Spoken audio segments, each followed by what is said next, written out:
तुम्हाला पालकमंत्री गेल्या 10 वर्षात जर बघितला तर तो या जिल्ह्याच्या बाहेरचा आहे. आणि एक काळ असा होता की राज्याचा मुख्यमंत्री या जिल्ह्यातला होता. वाढप्या मंगळवेढचा आहे. मी भाग म्हणून वेगळा भाग करत नाही, पण एक बाजू आहे की वाढप्या ओळखीचा जरी असला तरी त्यांना नक्कीच आपल्या लेकराला पदराडनं खायला घालावं. पण त्याचबरोबर समोरचं लेकरू आहे ते बी उपाशी राहू नये याची काळजी घ्यावी. कर्नाटक सरकारनं दक्षिण सोलापूर तालुक्यामध्ये बांधलेला बंधारा आज त्याच्यामध्ये गेल्या वर्षी 13 फूट पाणी होतं. तुमच्या बंधाऱ्यामध्ये त्यांच्या मोटारी 8 तास चालल्या, त्यांना अडचण आली नाही, पण तुमच्या मात्र चालल्या नाहीत. गेल्या वर्षी 120 TMCचं धरण भरलं उजनीचं. शेतकऱ्यांना पाणी मिळालं सगळं आहे. आणि 120 TMC पेक्षा जास्त पाणी समुद्राला वाहून गेले. एका उजनी धरणाचं पाणी वाहून गेले. एका बाजूला आम्हाला सांगता की 97% तालुका बागायत आहे. दुसऱ्या बाजूला सगळ्यात जास्त कारखानदारी सोलापूर जिल्ह्यात आहे म्हणून सांगताय. आणि सगळ्यात जास्त बेकारी बी हितच आहे. आणि सगळ्यात जास्त बेरोजगार पुढाऱ्याची पोरं बी बोंबलत ह्याच जिल्ह्यात फिरते. टेल टू हेडचा नियम आहे. आणि जर अधिकारी म्हणत असतील की आम्हाला अर्ज नाहीत तर ही गोष्ट चुकीची आहे. अर्ज नाहीत तर मग आतापर्यंत पाणी शिल्लक कुठं गेलं? अर्जावर जर शिल्लक राहत असेल, अर्जच नसताना तुम्ही दिलेलं पाणी कुणाला विकलं? अर्जच दिलेले नाहीत. मग अर्ज बाबा आजच का मागितले जातात? किंवा टेल टू हेड ही नियम फक्त एक सांगायपुरताच किंवा अडचणीत शेतकरी असतात तुम्ही टेल टू हेड का दाखवता? बागल साहेब, खरं तर मी काल एक बातमी केली होती की एवढं मोठं पाणी वाहून खाली मोठ्या प्रमाणात चाललंय, समुद्राला पाणी चाललंय, पण आज पंढरपूर तालुक्यातले असे अनेक शेतकरी आहेत की ते फक्त सकाळी उठलं बातम्या बघतात, फक्त उजनीला एवढं पाणी, विरणमधनं एवढं पाणी, दगडी पूल पाण्याखाली एवढा विसर्ग तेवढा विसर्ग, पण अक्षरशः त्यांच्या कॅनलला पाणी नाही सध्याला. म्हणजे ते पाण्याची वाट बघते. सातत्यानं फोन येतो आपल्याला की साहेब पाणी कधी येणार, आमच्या कॅनलला पाणी कधी सोडणार. आता मंगळवेढचं जर आपली मान नदी बघितली, ती मान नदी पूर्णपणे कोरडी आहे. आणि काय मला लोकांचं मेसेज बी आले किंवा काही जण कमेंट केली हुडला, टेल टू हेड प्रकल्प तुला कळतोय का, किंवा आधी मंगळवेढला पाणी असायला पाहिजे, किंवा तू परत नंतर पंढरपूरला येणार आहे काय? एकूण हा प्रकल्प किंवा एकूण हे नियोजन तुम्ही कसं बघताय पाण्याचं? खरं तर पाण्याचं नियोजन टेल टू हेड हे कागदावर झालं. म्हणजे कागदाच्या दृष्टीनं नियमानं हे बरोबर आहे, पण ती तशी योजना राबवली जात नाही. हे 80-85च्या काळामध्ये त्या गोष्टी होत होत्या, नियमानं राबवलं जात होतं, ती संकल्पना होती, प्रशासन होतं, अधिकारी होते. पण आताची परिस्थिती अशी आहे की जिथं गरज आहे तिथं वापरलं गेलं पाहिजे. आवर्षण प्रवरणाचा भाग आता बदलत गेलाय. म्हणजे पूर्वी 4 महिने पाऊस होता, त्यानंतर हिवाळा असायचा, त्यानंतर उन्हाळा यायचा, आणि मग पावसाचं नियोजन असायचं. आता पावसाचा अवेळीपणा आलाय, त्यामुळे पाण्याचं बी कुठल्या वेळेत पाणी लागल हे सांगता येत नाही. आणि अशा काळात ज्या ठिकाणी गरज आहे, मग मंगळवेढ्यात गरज असेल तर तिथंही दिलंच पाहिजे. पंढरपुरात गरज आहे. आज पंढरपूरची जर परिस्थिती बघितलं तर महाराष्ट्रातला 1 नंबरचा 97% बागायत दिसणारा तालुका आहे. परंतु तोच आज बघितलं तर 30% सुद्धा टेक्निकली बागायत नाही. बरोबर. कारण जवळपास 70% बागायत हे दरवर्षी जळतंय. याचं कारण आहे की हा कधीतरी कारण सांगितलं जातं टेल टू हेड आहे, किंवा मग तुम्ही अर्जच दिलेले नाहीत. मग अर्ज बाबा आजच का मागितले जातात? किंवा टेल टू हेड ही नियम फक्त एक सांगायपुरताच किंवा अडचणीत शेतकरी असतात आज तुम्ही टेल टू हेड का दाखवता? ही सगळ्यात महत्वाची गोष्ट आहे. कारण हिथं खरं तरी पाणी मोरतंय. नियोजन जर व्यवस्थित केलं तर आता सध्याला म्हणजे हेडला पण पाणी जाऊ शकते, आपल्या पंढरपूरला पण पाणी मिळू शकते का? 100% मिळू शकते. कारण त्याचं एकच आहे की उजनी डावा कालवा आणि उजनी उजवा कालवा पंढरपूरच्या नदीच्या म्हणजे भीमा नदीच्या दोन्ही तीरावरून जातो आणि भीमा नदीचा भाग आहे. तर या सगळ्या भागामध्ये पूर्ण क्षमतेनं जर तो कालवा चालवला तर त्याच्या संदर्भात तेवढं पाणी पुरवठा होतोय. म्हणजे एक आहे की 0 ते 15 किलोमीटर, 15 ते 35 किलोमीटर म्हणजे काशेगाव पर्यंत, आणि काशेगाव टू टेल हा 3 भागामध्ये 500-500 क्युसेकनं पाणी हे वितरित होतंय. ऍक्च्युली आता मग हे अधिकाऱ्यांनी सांगायचं की एवढं पूर्ण क्षमतेनं पाणी काय येत नाही. मग हिथं काम पाणी ही कुठं मुरतंय किंवा पाणी कुठं गळती होती ही मग अधिकाऱ्यांनी सांगितलं पाहिजे की जसं बाबा, किंवा जी टेल टू हेड नियम सांगतोय त्यानं सांगायचं की बाबा बोंडल्याच्या वड्यात किती पाणी गळतंय, किंवा वाघोलीच्या वड्यात किती गळतंय, किंवा गादेगावच्या वड्यात किती गळतंय, काशेगावच्या वड्यात किती गळतंय, किंवा त्या नदीने उजनीने येणारं पाणी हे वड्याला येणारं पाणी हे खराब का होतंय, किंवा निकृष्ट दर्जाचं काम कसं झालंय आणि त्या दुरुस्त्या कधी केल्या.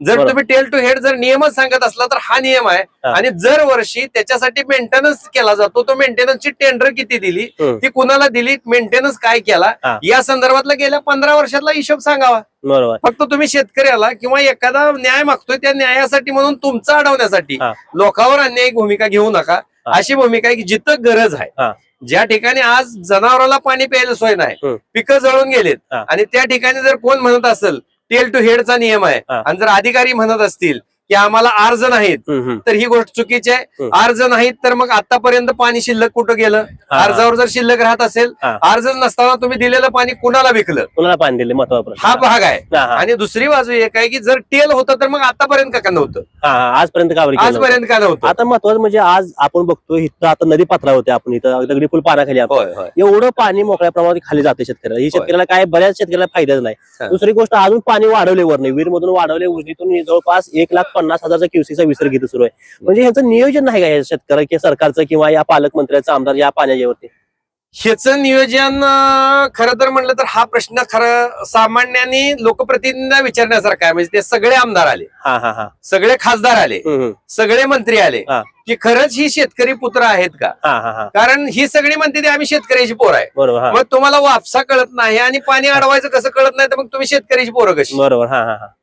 जर का ही गोष्ट जर असेल तुमच्याकडं, तर तुम्ही आजपर्यंत गेल्या 15 वर्षात ब्रिटिशांच्या काळामधनं स्वातंत्र्याच्या काळामध्ये वीर धरण तयार झालं, त्याच धरणामध्ये भाटघर तयार झालं आणि यापूर्वीच्याच लोकांनी गुंजवणी धरण मी तयार केलं. मग आता हे सगळी धरणं 3 धरणात धरणं तयार झाली. तुम्ही या ठिकाणी ज्या ज्या वेळेस लागेल त्यावेळेस कोल्हापूर पद्धतीचे बंधारे बांधले, पण ते बंधारे कालबाह्य आहेत. आज त्या बंधाऱ्यांची परिस्थिती अशी आहे की पाणी यायच्या अगोदर बंधारे दारं उचलावे लागते आणि पाणी संपून गेल्यावर टाकावं लागतं, ही परिस्थिती आहे. तर हा बदल केला पाहिजे. मग आता हे शासन असं का सांगतं हे मला बी कळत नाही. कारण आंतरराज्य लवादाचा प्रश्न आहे किंवा पाणी अडवण्याचा प्रश्न आहे. जर पाणीच अडवायचं असेल तर मग कर्नाटक सरकारनं अडवलेलं आहे. लवादाचा भाग असेल, कदाचित आम्ही अज्ञानी असेल आणि ते ज्ञानी असतील, असं बी असू शकतं. पण एक गोष्ट आहे की आम्हाला एक साधी गोष्ट, आमच्या सामान्य शेतकऱ्याला एक गोष्ट कळते की या ठिकाणी नवीन पद्धतीची यंत्रणा बसवली गेली पाहिजे. म्हणजे पाणी आल्यानंतर ते अडलं गेलं पाहिजे आणि ते अडल्यानंतर ते पाणी जर ज्यादा झालं तर ऑटोमॅटिक त्याचे दरवाजे उचलले पाहिजे, ते पाणी सोडलं पाहिजे. हा स्वयंचलित बॅरेज बंधारे आम्ही निर्माण करा असं म्हणणं आहे.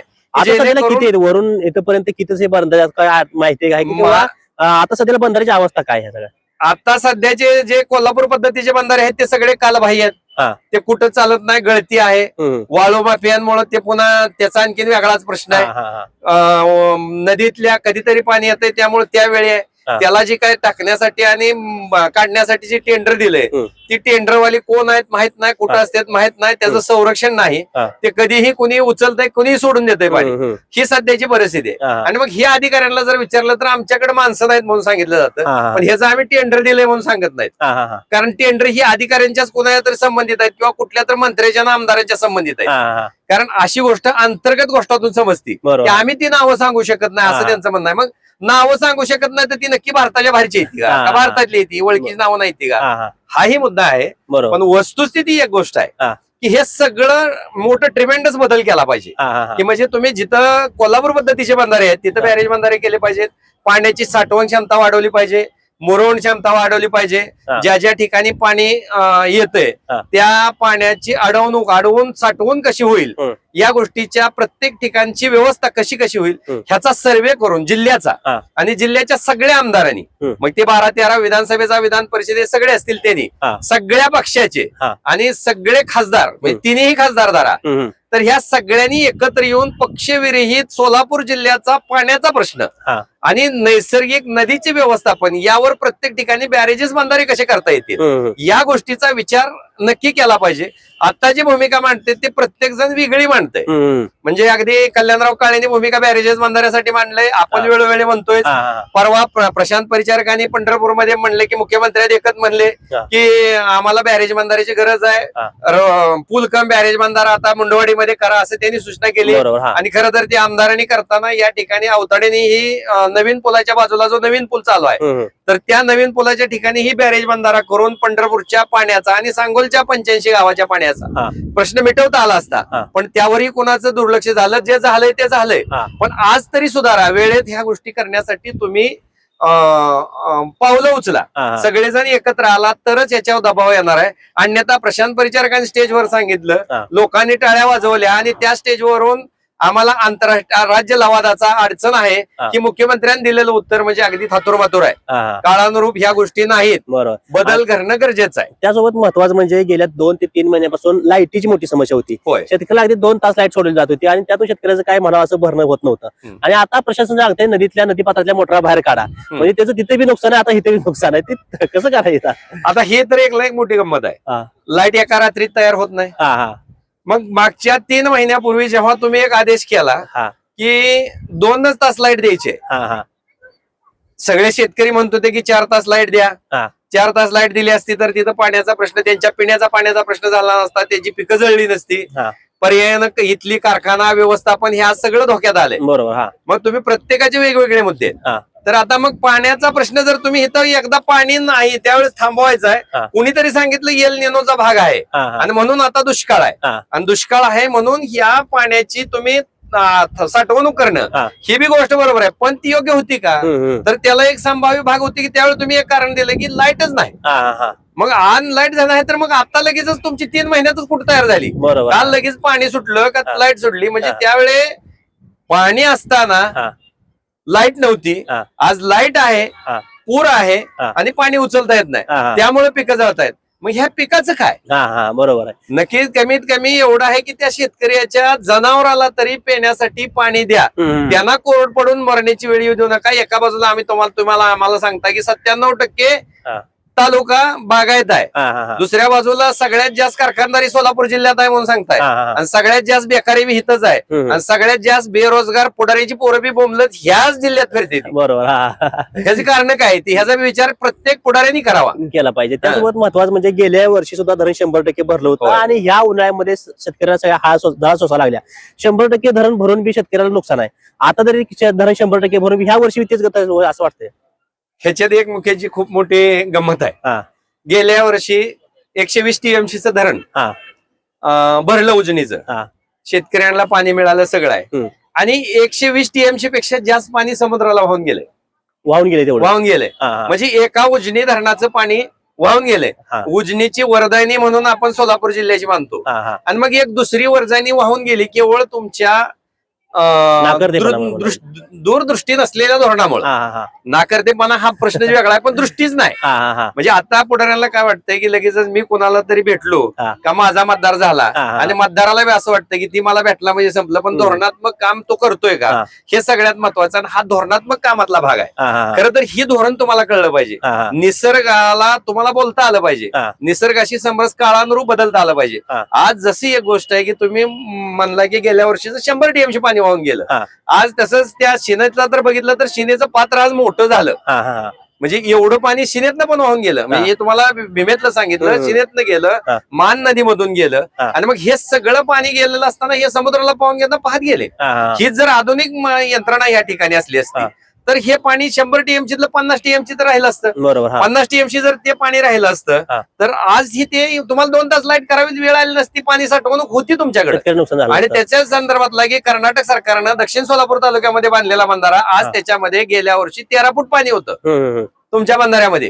त्यांच्या मोटरी 8 तास चालल्या, त्यांना अडचण आली नाही, पण तुमच्या मात्र चालल्या नाहीत. कारण पाणी हाय, सगळं हाय. तुम्ही बागायतदार आहे म्हणायचं, तुम्ही दारोदार बोंबलं थेंडा असं बी म्हणायचं. ही लोकांची अवस्था झाली, हीच अवस्था पुढाऱ्यांची. आणि त्यात मुख्यमंत्री साहेब म्हणतात आता सांगलीचं पाणी, कोल्हापूरचं पाणी उजनी धरणात आणू, आणि ते शेतकऱ्यांना इकडे म्हणजे हाही पाण्याचे नियोजन राहिले, आणि त्या पद्धतीचं पाणी त्या ठिकाणी नियोजन करायचं म्हणते ते.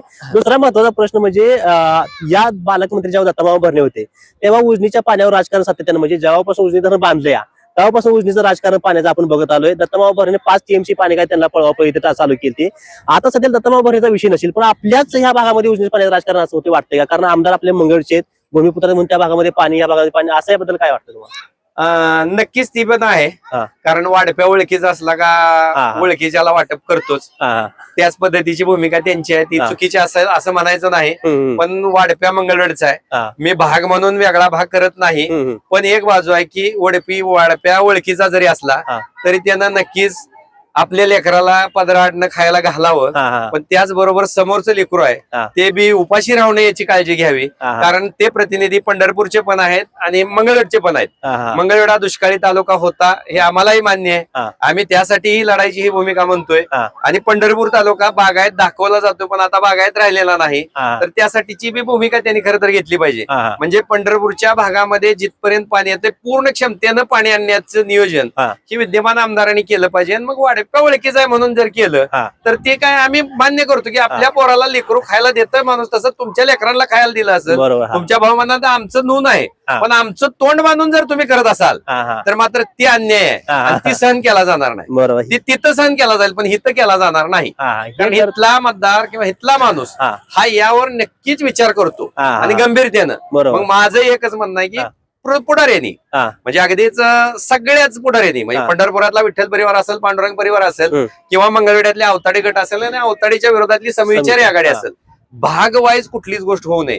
तर यासाठी आपलं म्हणणं आहे की सोलापूर पंढरपूर तालुका एक संघ, मंगळवेढा तालुका एक संघ प्रतिनिधी म्हणून तुम्ही आणि सोलापूर जिल्ह्याचं, त्यामुळे सांघिक प्रयत्न सार्वजनिक ठिकाणी तुम्ही सगळ्यांनी करावे. वेळेत आपण दिलेली आश्वासनं, केलेली कामं या गोष्टीवर आपण आता यावरून बोलायची वेळ सगळ्यांना झाली ती बोललं पाहिजे. आणि जर काही एखादा मंत्री जर सांगत असेल की ह्याला पर्याय नाही तर त्याला उठून पर्याय देण्याची ताकद तुमच्यात पाहिजे. कारण एकच गोष्ट आहे की तीच गोष्ट नाही की पंढरपुरात प्रशांत परिचारकांनी सांगितलं आणि समाधान अवताडे मात्र गप्प बसले होते, त्यावेळी त्यांनी सांगायला पाहिजे होतं त्यांच्याकडे ती ताकद आहे, कुवत आहे. मुख्यमंत्र्यांपुढे त्यांचं वजन आहे. बरोबर, जिथं शब्द टाकला तर सोलापूर जिल्ह्यातले सगळे बंधारे होऊ शकतात आणि त्यांच्या कंपनीनं केली तरी आमचं दुमत नाही, फक्त क्वालिटीचं करावं एवढंच आमचं म्हणणं आहे. पण त्याच कार्यक्रमामध्ये मुख्यमंत्री सांगत असताना की तो आंतरराज्य लवादाचा प्रश्न आहे, त्यावेळी त्यांना समजून सांगण्याचं धाडस समाधान दादांनी दाखवलं नाही, हे चुकीचं आहे. जेव्हा तुम्ही समाधान दादा जेव्हा एखादी गोष्ट मांडत असतील त्यावेळी परिचारकांनी पाठी उभारला पाहिजे. परिचारक ज्यावेळेस बोलत असतील त्यावेळेस समाधान दादांनी पाठीशी उभारलं पाहिजे. आणि ह्याची भीती ही राज्याच्या नेत्याला असली पाहिजे. अन्यथा तुम्ही कानाला लागला तर तुम्ही चमचे आहात आणि तुमच्यात दम नाही ही गोष्ट वरच्या नेत्यांना कळते. आज जसं सोलापूर जिल्ह्यामधल्या सगळ्या नेतृत्वांच्या वेगवेगळ्या वागण्यामुळं आणि आपल्या राज्याच्या नेत्यांच्या वागण्यामुळे सोलापूर जिल्ह्याला ना युतीत आघाडी पालकमंत्रीपद मिळालं, ना आघाडीत पालकमंत्रीपद मिळालं. प्रत्येक तालुक्यामध्ये आपण सुभेदार झाला आणि आपणच दारोदार झालाय. पुणे तुम्हाला पालकमंत्री गेल्या 10 वर्षात जर बघितला तर तो या जिल्ह्याच्या बाहेरचा आहे. आणि एक काळ असा होता की राज्याचा मुख्यमंत्री या जिल्ह्यातला होता. स्वातंत्र्यापासूनच्या काळात स्थानिकचा पालकमंत्री म्हणून असावा. कारण स्थानिकचा का असावा याचा एक बाजू आहे की त्याला स्थानिकचे प्रश्न कळतात. बरोबर, जसे ते स्थानिकचे प्रश्न कळले त्याची गोष्ट कळली तरच आहे. जसं आज समाधान दादांना मंगळवेढचे प्रश्न चांगले कळले, पंढरपूरचे मात्र थोडेसे राहते ध्यानात, तसं त्या पालकमंत्र्याचा आहे. मानवी स्वभाव आहे तर तो स्वभाव बदलावा, त्या आमदारांनी लवकर स्वभाव बदलावा आणि बाकीच्यांनी पण ती बदलावं. वेळेत आपण गेलेली वेळ ही सुधारून घ्यावी, सगळ्यांनी एकसंग यावं. अतिरिक्त पाण्याचा जे काय वाहून जाणारं जे पाणी आहे, जेवढं उजनीचं पहिलं पाणी आहे तेवढंच आता वाहून चाललंय, तर ते अडवण्याचा कसोशीनं शीघ्रगतीनं प्रयत्न करावा.